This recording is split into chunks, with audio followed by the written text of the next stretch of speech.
오늘 개혁신앙 강좌 11번째 시간입니다. 우리 성령 하나님에 대한 신앙 고백에 대해서 우리 함께 살펴보도록 하겠습니다. 로마서 8장 9절 말씀을 우리 다 같이 읽도록 하겠습니다. 시작. 만일 너희 속에 하나님의 영이 거하시면 너희가 육신에 있지 아니하고 영에 있나니 누구든지 그리스도의 영이 없으면 그리스도의 사람이 아니라. 아멘.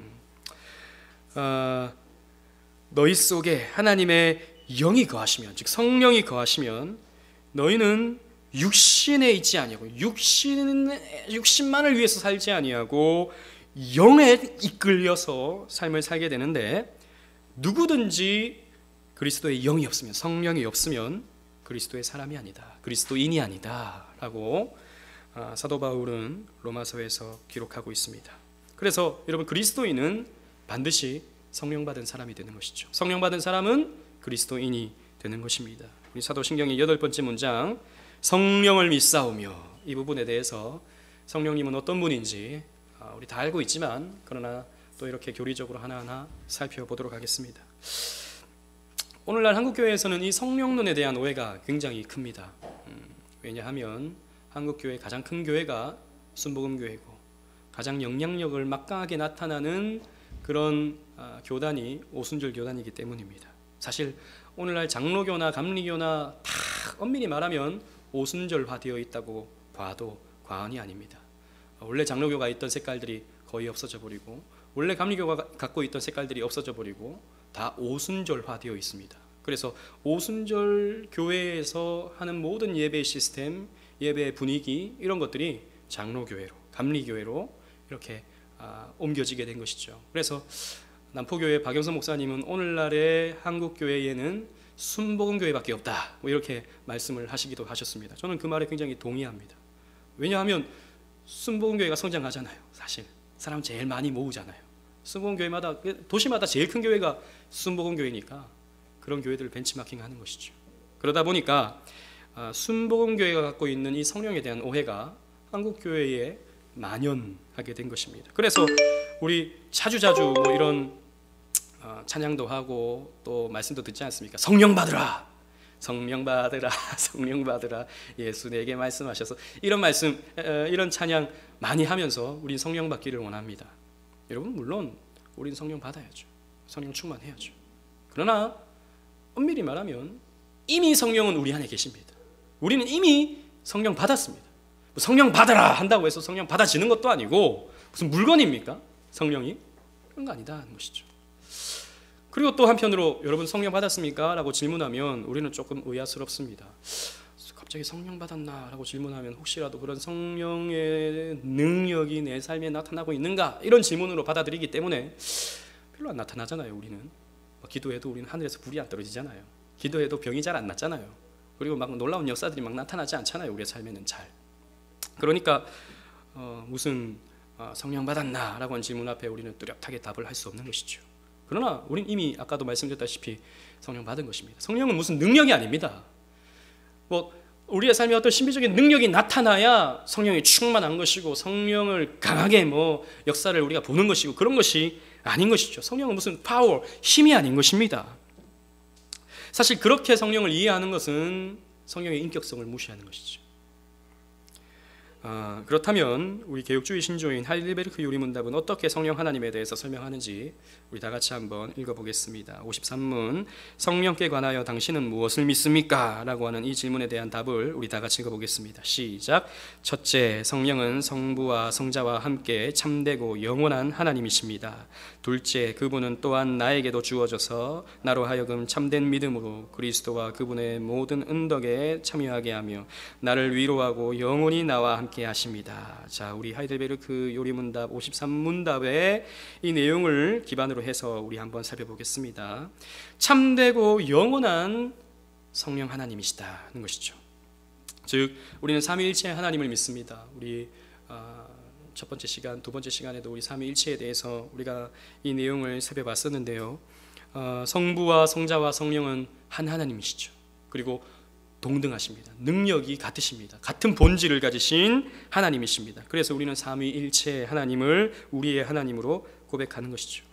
그런데 이 성령을 성부와 성자보다는 열등한 하나님. 그래서 그리스도께서 보내신다, 성부께서 보내신다라고 하는 이런 인식 때문에 마치 성부에게 부려지시는, 성자에게 부려지시는 열등하신 하나님으로 생각할 수 있으나 그것은 오해인 것이죠. 열등하지 않습니다. 종속된 것도 아닙니다. 그 본질과 그 권위는 동등하신 삼위 하나님이십니다. 참되신 영원한 하나님이시다라는 것이죠. 그래서 삼위 하나님 중 한 위격을 가지시는 하나님이십니다. 그래서 성경은 성령님을 하나님으로 지칭하는 것이죠. 우리 사도행전 5장 3절 4절 말씀을 다 같이 한번 읽어보겠습니다. 시작. 베드로가 이르되 아나니아야 어찌하여 사탄이 내 마음에 가득하여 내가 성령을 속이고 땅값 얼마를 감추었느냐. 땅이 그대로 있을 때에는 내 땅이 아니며 판 후에도 내 마음대로 할 수가 없더냐. 어찌하여 이 일을 내 마음에 두었느냐. 사람에게 거짓말한 것이 아니요 하나님에게로다. 자, 이 내용은 여러분 잘 아시죠, 그죠? 베드로에게 아나니아와 삽비라가 자기의 그 재산을 팔고 반을 감추어 놓고는 반만 이렇게 냈던 것이죠. 일부만 냈던 것이죠. 그랬을 때 베드로가 이거 전부냐? 했을 때 전부입니다. 거짓말을 한 것입니다. 그때 베드로가 말하기를 내가 어찌하여 거짓말하느냐? 왜 성령을 속였느냐?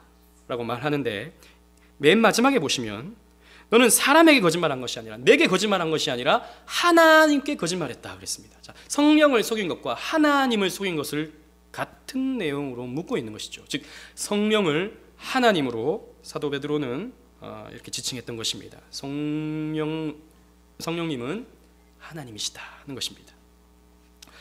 그래서 여러분 성경을 보시면 성부, 성자, 성령은 함께 항상 일하시는데 성부와 함께한 성령의 창조 사역을 우리 함께 욥기 33장 4절 말씀 읽어보도록 하겠습니다. 시작. 하나님의 영이 나를 지으셨고 전능자의 기운이 나를 살리시느니라. 하나님의 영이 나를 지으셨다 그랬습니다. 하나님의 창조 사역 가운데 하나님의 영이 우리를 지었다. 우리의 창조가 성령을 통해서 이루어졌다라고 욥은 영감 가운데서 고백하고 있죠. 또 뿐만 아니라 하나님께서 이 세상을 창조하실 때 혼돈과 흑암이 이 세상에 가득했을 때 하나님의 신, 하나님의 영은 수면 위를 운행했다라고 하는 말씀이 창세기 1장 2절에 있지 않습니까? 창조하실 때 하나님의 영, 성령은 함께 하셨던 것이죠. 또 두 번째, 성자의 탄생과 함께 하신 성령 자라는 말씀인데요. 마태복음 1장 18절 말씀 하반절 다 같이 읽어보겠습니다. 시작. 마리아가 요셉과 약혼하고 동거하기 전에 성령으로 잉태된 것이 나타났더니 예수님께서 잉태되실 때는 성령으로 잉태되신 것이죠. 이렇게 예수님께서 잉태되실 때도 성령께서 주장해 주셨던 것입니다. 또 성자의 시험과 함께 하신 성령님 누가복음 4장 1절 다 같이 읽어보겠습니다. 시작. 예수께서 성령의 충만함을 입어 요단강에서 돌아오사 광야에서 40일 동안 성령에게 이끌리어. 자, 예수님께서 광야에서 시험을 받으시는데 성령의 충만하심을 입은 상태에서 시험을 받으십니다. 그리고 또 성령의 이끌리셔서 광야로 들어가 시험을 받게 되죠. 이 예수님께서 죄가 없으신, 즉 아담이 실패했던 시험에서 예수님께서는 이 시험을 이겨내시기 위해서 40일 동안 광야에서 시험을 받으시는데 둘째 아담으로서 이때 성령의 충만함 가운데 성령의 이끌리심 가운데 시험을 이겨내셨다고요. 아주 중요한 성령의 내용이죠. 예수님께서 시험 받으심. 그때 성령께서 함께 하신 것입니다. 그리고 성자의 죽으심과 또 부활까지도 성령께서 함께 하십니다. 히브리서 9장 14절 상반절 말씀을 다 같이 읽어보겠습니다. 시작. 하물며 영원하신 성령으로 말미암아 흠없는 자기를 하나님께 드린 그리스도의 피가 성령으로 말미암아 흠없는 자기를 하나님께 십자가에서 드리셨다 라고 히브리서 기자는 기록하고 있습니다. 즉 십자가의 그 사역 또한 성령을 통해서 이루어 가셨다는 것이죠. 우리 지난 부활 때도 마찬가지였죠. 그 부활도 성령을 통해서 부활하신 것 아니겠습니까? 이렇게 모든 구속사역의 곳곳에서 성령 하나님께서는 이렇게 삼위일체 하나님과 함께 일하신 것입니다. 또 이 구속의 내용, 이 구속의 핵심 진리를 담아둔 성경을 기록하게 하심도 마찬가지입니다. 성경도 성령을 통해서 기록된 것이죠. 베드로후서 1장 21절 말씀을 다 같이 읽어보겠습니다. 시작. 예언은 언제든지 사람의 뜻으로 낸 것이 아니요 오직 성령의 감동하심을 받은 사람들이 하나님께 받아 말한 것임이라. 뒷장에 있죠, 그죠? 이런 문제가 있군요. 어떻게 이런 일이 벌어졌나. 잘 들으시면 됩니다. 여러분, 예언은 여기서 예언은 앞으로 일어날 일에 대한 예언이 아닙니다. 물론 그런 의미도 있죠. 성경은 예언성을 담고 있습니다. 앞으로 일어나는 일에 대한 예언적인 그런 의미가 담겨져 있죠. 그러나 여기서의 예언은 사람들 앞에서 한 하나님의 말씀이 바로 이 예언입니다. 그러니까 여기서의 예언은 성경을 얘기하고 있어요. 성경 말씀은 사람의 뜻으로 낸 것이 아니고 오직 성령의 감동하심을 받은 사람들이 하나님의 뜻 가운데 기록했다는 것이죠. 그러니까 성경은 성령의 역사 가운데 기록되었다는 것입니다. 그래서 성경은 하나님 말씀이 될 수 있는 것이죠. 이 성령이 우리에게 주어졌다고 하이델베르 교리문답은 우리에게 가르쳐주고 있습니다. 그래서 삼위 하나님은 항상 함께 일하시지만 특히 이 성령의 주된 사역은 성부와 성자가 하신 일을 우리에게 적용하십니다. 즉 성부가 이뤄놓으신 그 창조, 성자가 이뤄놓으신 그 구속, 그것이 우리에게 믿어지고 우리에게 그렇게 살도록 만들어 가시고 그렇게 믿음의 열매를 맺어갈 수 있도록 우리를 도와주시는 분이 바로 성령님이신 것이죠. 그래서 첫 번째 보면 참된 믿음을 우리에게 주십니다. 참된 믿음. 하이델베르 교리문답에 그렇게 되어 있죠. 참된 믿음을 우리에게 주시는 것이죠. 앞서 공부해왔던 성부 하나님에 대한 믿음, 그리고 성자 예수님에 대한 이 믿음이 성령을 통해서가 아니고서는 믿어지지 않는다는 것입니다. 고백할 수 없다는 것입니다. 요한복음 16장 18절 말씀에 성령은 우리에게 오셔서, 예수님께서 말씀하시기를 성령을 우리에게 보내셔서 죄에 대하여, 의에 대하여, 심판에 대하여 가르치실 것이다 라고 말씀하셨어요. 우리가 죄인인 것을 가르쳐 주시는 것입니다. 그리고 우리가 어떻게 구원받아야 할지, 우리가 어떻게 의롭게 될 수 있는지에 대해서 가르쳐 주시는 것입니다. 만약에 우리가 의롭지 않는다면 어떻게 우리가 심판받게 되는지, 혹은 우리가 믿는다면 어떠한 상급을 받게 되는지에 대해서 성령께서 가르쳐 주시고 믿도록 만들어 주시는 것입니다. 그래서 우리는 이 성령의 역사 가운데 하나님은 이렇게 우리를 창조하셨구나, 예수님은 이렇게 우리를 구속하셨구나 라는 것을 믿게 되고 고백하게 되는 것이죠. 그래서 성령의 역사가 아니고는 우리는 믿음을 가질 수가 없습니다. 제가 오전에도 말씀을 전하기를 우리가 하나님 말씀을 많이 듣고 이 말씀을 순종하면 믿음이 생긴다고 했지만, 그러나 여러분 그것이 우리의 의지로만 되는 것이 아니라고요. 성령의 역사가 있어야만, 성령의 주어짐이 있어야만 믿어지게 된다는 것입니다. 그래서 고린도전서 12장 3절 말씀에 잘 들어보십시오. 그러나 내가 너희에게 알리노니 하나님의 영으로 말하는 자는 누구든지 예수를 저주할 자라 하지 아니하고 또 성령으로 아니하고는 누구든지 예수를 주시라 할 수 없느니라.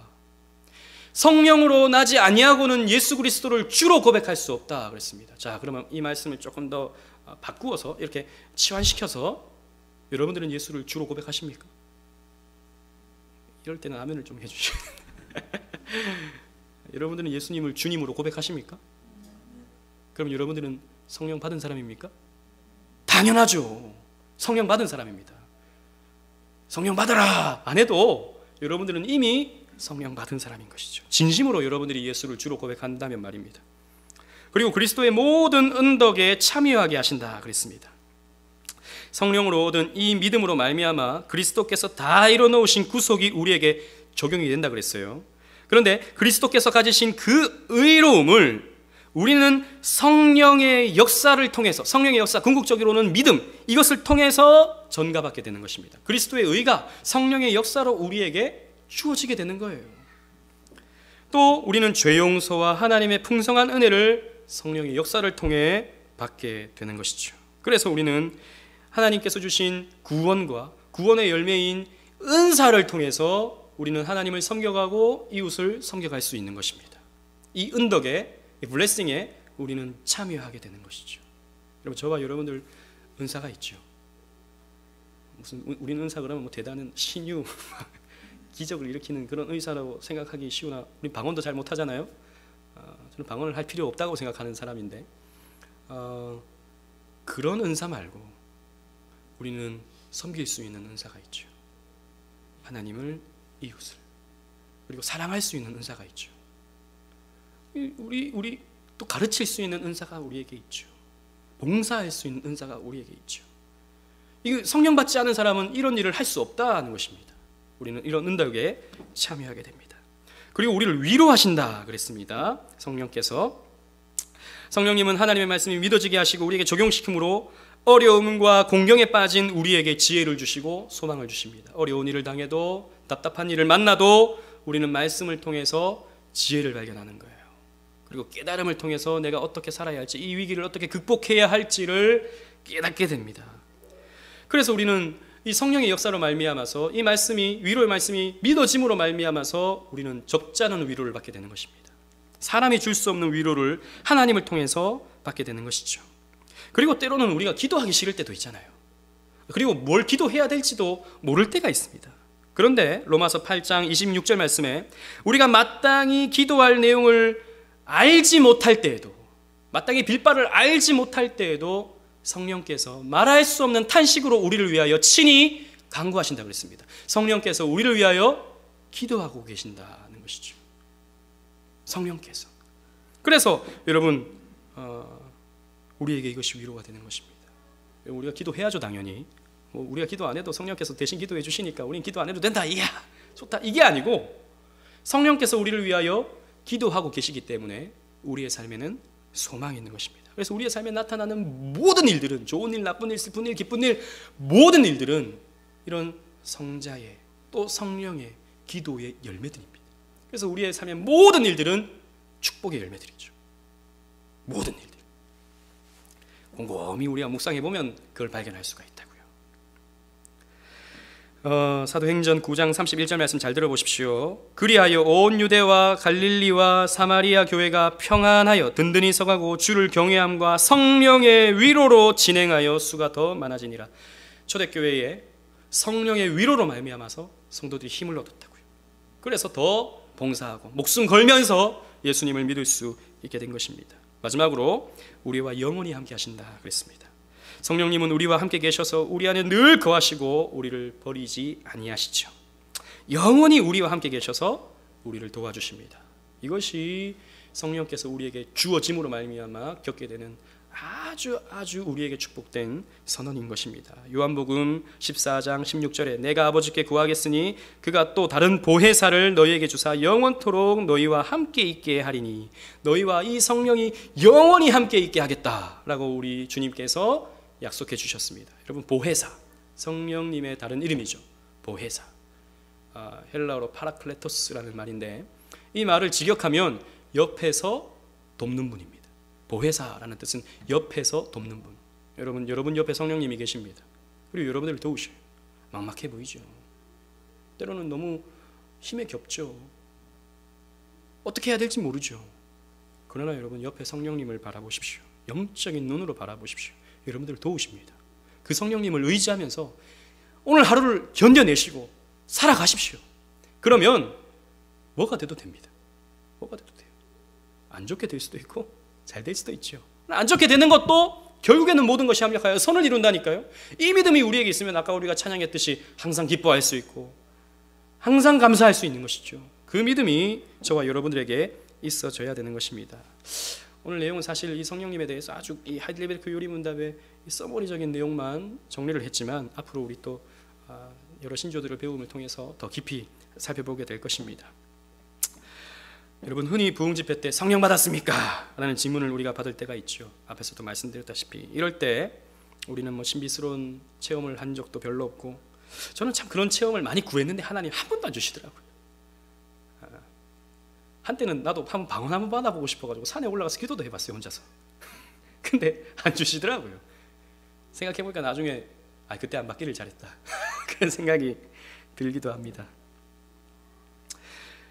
그래서 우리가 성령을 못 받은 것인가? 그런 것이 결코 아니다 그랬습니다. 성령을 받은 것은 그러한 차원이 아닌 것입니다. 성령 받음의 증거는 우리가 예수를 믿고 있는 것입니다. 저와 여러분들은 예수를 믿고 있고, 믿고 있다는 것은 성령 받았다는 것입니다. 물론 여러분, 성령 받음과 성령의 충만함은 조금 다른 문제입니다. 성경에 보면 에베소 교회 성도들에게, 성령 받은 성도들에게 너희는 성령의 충만함을 구하라 그랬죠. 우리는 구해야 할 성령의 충만함이 분명히 있습니다. 이 말은 온전히 성령께 맡기고 성령의 이끄심에 따라서 살아가는 삶을 얘기하고 있죠. 그래서 우리는 성령의 충만함을 구해야 됩니다. 그러나 이미 우리는 우리 마음속에 성령께서 내주하고 계시는 것입니다. 그래서 우리는 이 성령님과 늘 동행하는 것이죠. 나에게 힘 주시는, 나에게 위로를 주시는, 나에게 지혜를 주시는 이 성령님, 여러분 한 주간도 의지하시면서 또 그 성령님과 함께 한 주간을 살아감으로 승리하는 저와 여러분들 되시기를 주님 이름으로 축원합니다.